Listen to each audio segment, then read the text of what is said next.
Okay, we have some footage of a man, this jogger, pushing a woman in front of a bus. Watch this.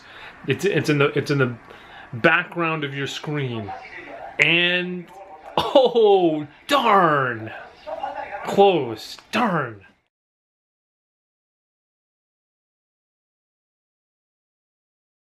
How the mighty have fallen. Yet another Fox News host has been accused of sexual harassment. Dana Perino of The Five has been accused of harassing Bob Beckel, forcing him into a closet and forcing him to take off his suspenders and pants. Of course, Howard Dean was on MSNBC recently on Joyanne Reid's show. And but you know, Howard Dean is a very honest guy, right? He wasn't faking it. He wasn't lying in 2004 when he ran as a progressive. You know, the guy's very honest. He really wants to help the lower income people of this country. I think we know who Howard Dean is now, and this pretty much says it all. And remember when he did that big yell, right? After he lost the Iowa caucus, I believe he did that big yell, and the media, what really destroyed his candidacy is the media came out and just, oh, that's ridiculous, that's not presidential, and pretty much ended it for him. And so he was a victim of the establishment, of the mainstream media coming down and destroying his candidacy. So what does he do? Instead of fighting the establishment, he says, okay, if I can't beat him, join him. Became a lobbyist. He couldn't be more establishment now, and I think he saw that and he said, I've got to become a part of this. I was on the outside. I've got to get on the inside. Indeed. All right. Hodo is here with us. All right, let's go around the horn. Because what basically happened this week, guys, is that on Monday, there was a Mike.com article that went up, the headline of which was Rising Star Kamala Harris Has a Bernie Land Problem. It quoted several people, including Winnie Wong, who co-founded People for Bernie, who's saying her recent anointing is extremely telling. These donors will line her coffers and she'll had the next 2 years to craft a message of broad appeal, blah, blah, blah. She was very upset that she was getting all this treatment. Then you have Ryan Cooper come out in an article in The Week on Thursday saying similar things, saying why leftists don't trust Kamala Harris, Cory Booker, and Deval Patrick. Look at that headline. 3 people of color, 3 black Democrats, Kamala Harris is black and Asian American, and saying they are the problem. Did you see that? She's trying to insinuate that it's a racial thing.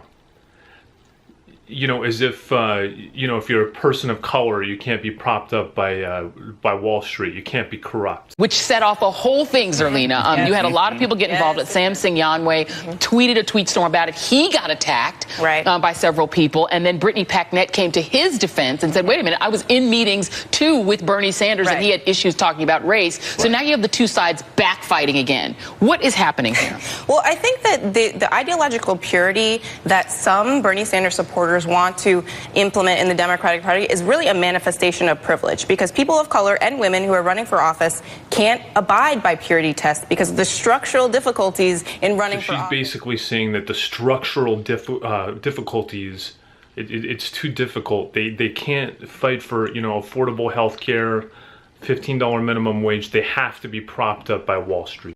And the bottom line here is you need money to win an election. And if Kamala Harris needs to talk to some big money donors in order to win an election so that we can overturn Citizens United, because you can't do that unless you win an election. She's saying in order to get big money out of politics, they have to continue to take big money.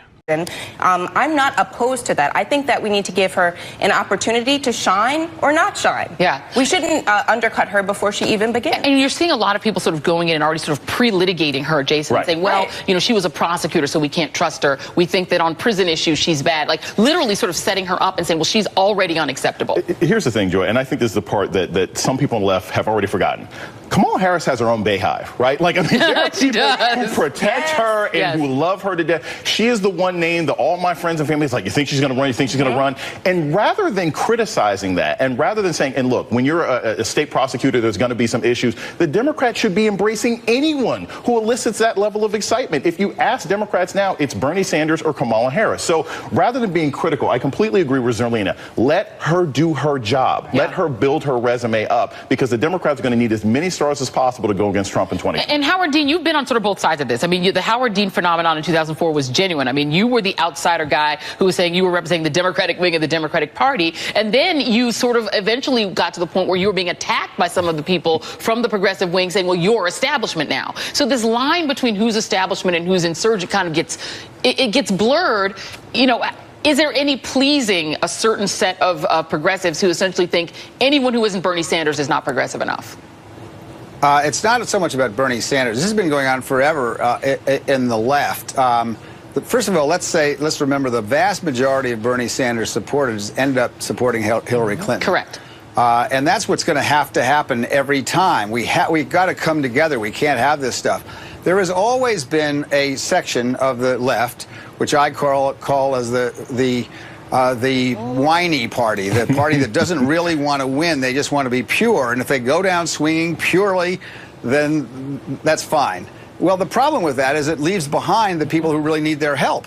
If we're going to have a single payer or Medicare for all or whatever we're going to have in health care that covers every American, as every other industrialized country has, then we all have to pull together. And people who sit out or crank on some candidate because they did this or that, it wasn't to their purity test, are basically turning their back on the very people they pretend to represent. So he's playing a very tricky game here because he actually mentioned single-payer health care. But he's saying a person on the left cannot ask their representative to come forward and say that they support single-payer health care. That's too pure. So what's the logic behind that? I don't have a lot of patience with this wing of the Progressive Party, and a lot of this is a media creation. The media sees conflict, it creates this to-do. There are not a lot of people that feel the way that you all described about Kamala Harris. Yeah. I think we just have to get a life and pull together and do what's right for the country instead of having these silly fights among ourselves, which I have to say are perpetrated in part by the media. No, and it is true because, the Mike article and the Week article basically quoted the same three people. Right. Right. They're not quoting broad swaths of people. Yeah. And I think to Howard's point, it's really important to understand that the people who are like, well, I don't like Donald Trump or Hillary Clinton, so I'm voting third party. Thank you very much. Now we have President Donald Trump. And they're basically going to give you this choice every time. They're going to say, okay, pick between these two candidates that you don't like that are basically exactly the same. And if you don't choose the lesser of two evils, then you're out of luck. And you can never get the candidate that you really want. Trump. And the people who are being most impacted by the policies are people of color and lower income people. And if you are truly progressive, you don't want a President Donald Trump. Choosing the Democratic Party, has that worked for you? Has that worked?